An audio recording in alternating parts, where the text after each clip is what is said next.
Hey everyone, it's Holly. Okay, today's video, we are continuing on the last video's theme, which was accessories, but I'm going to be showing you a few more accessories that didn't come with a playset.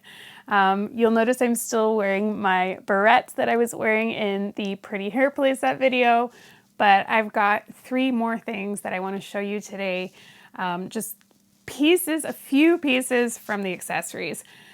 There are a lot of accessories that came with that sort of 1989 through 1997 Polly Pocket line, but I'm just going to show you a sample of a few, some of my favorites from my collection, and just to give you a little bit of a flavor of what's out there in case you're not familiar with it. So let's get started.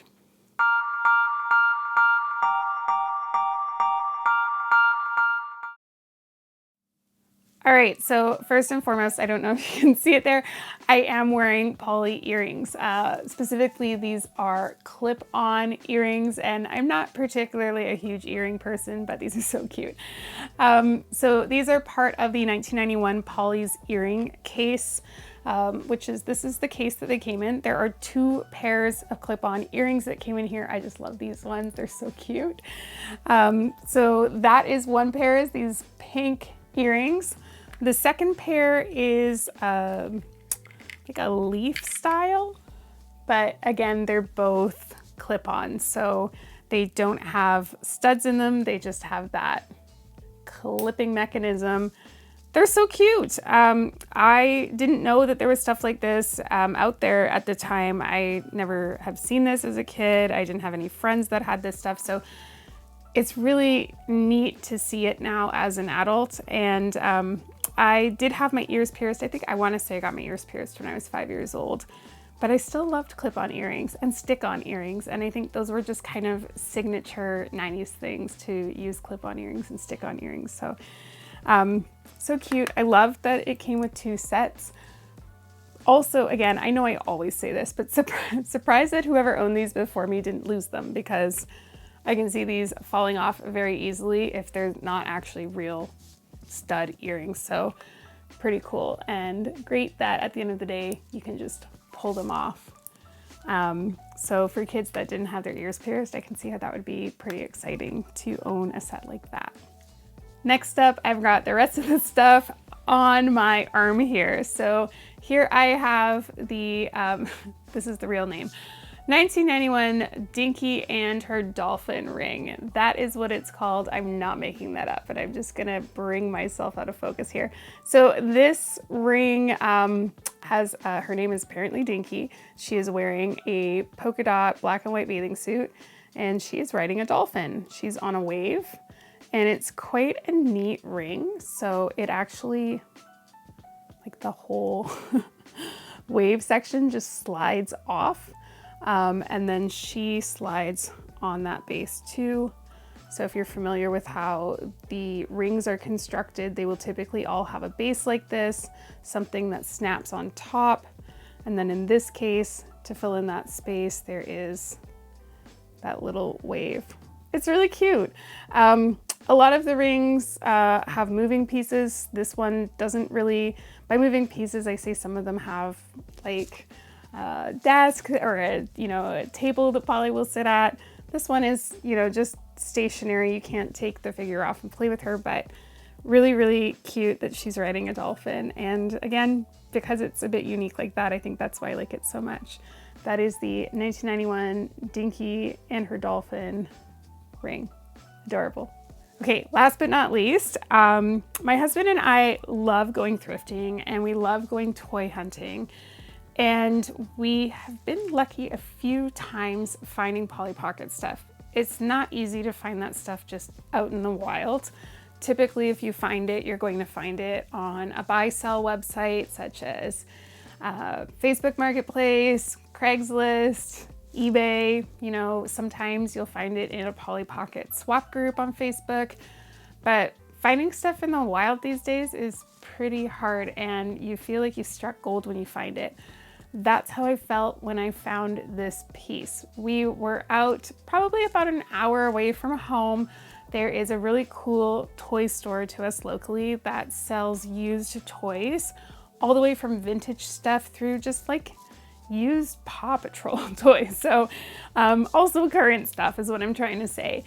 And we happened upon them because I got a tip from one of the people I communicate over on my Instagram account at Pocket Vintage Toys.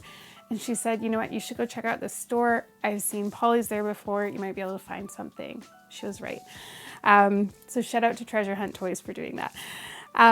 So this is what I found. It is a digital watch, and I am lucky that I have very small little wrists because I don't know that this would fit many adults. But fortunately I have quite petite wrists, so I could wear this if I wanted to. It does typically sit on display stand in my display cabinet. But you know, if I wanted to, I could wear it, and it does function. When we got it, it wasn't working, but we just determined that it just needed a new battery, and we got it working that same day, which was really exciting. So I'm gonna take it off my wrist so that I can show it to you properly. But I love this watch. It's so cool. And I think one of my favorite things about this watch is that, well, you don't really for sure know how many watches are out there. My favorite website for researching Polly Pocket stuff is onlypollypocket.com. Barbara, who runs that website, she does such an amazing job, and everything is so detailed. Any detail that they can find, they'll put on that website. But there are a few things that we don't really always have information about, like the map I've talked about in some of my past videos.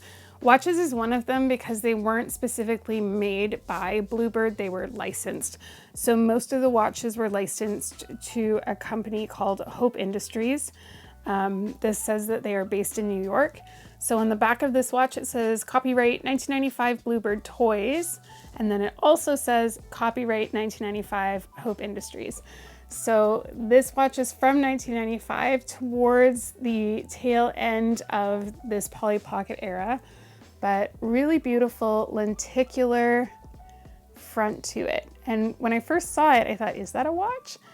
But the front actually pops open and you can see the time inside. So that's super cool. Again, I haven't really ever seen one like it.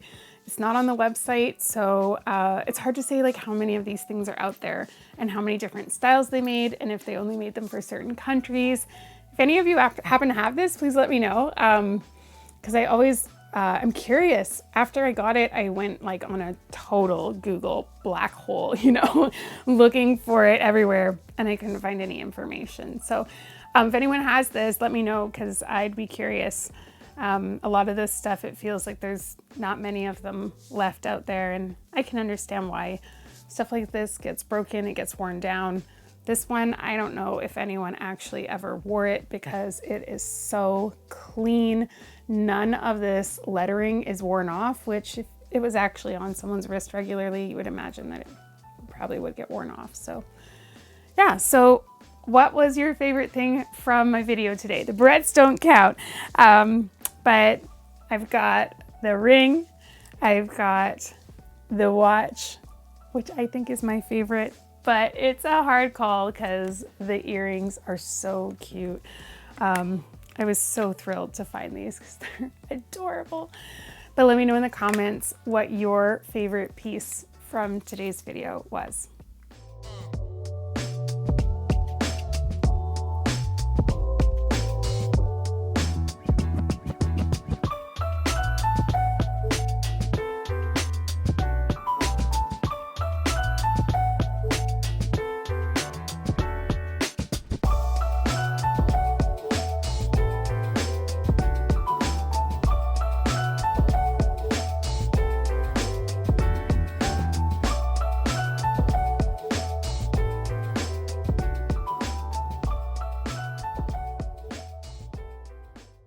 As always, if you have not hit subscribe yet, please do. Don't forget to like the video and do leave a comment. I love hearing from all of you. If you're on Instagram and you want to chat or you want to follow along or just know what my next video is going to be, please come follow along on Instagram at Pocket Vintage Toys, and that's where I post about what my upcoming videos are, anything new that I get in the mail. So please come follow along over there too. Thank you so much for watching, and I will see you in the next video.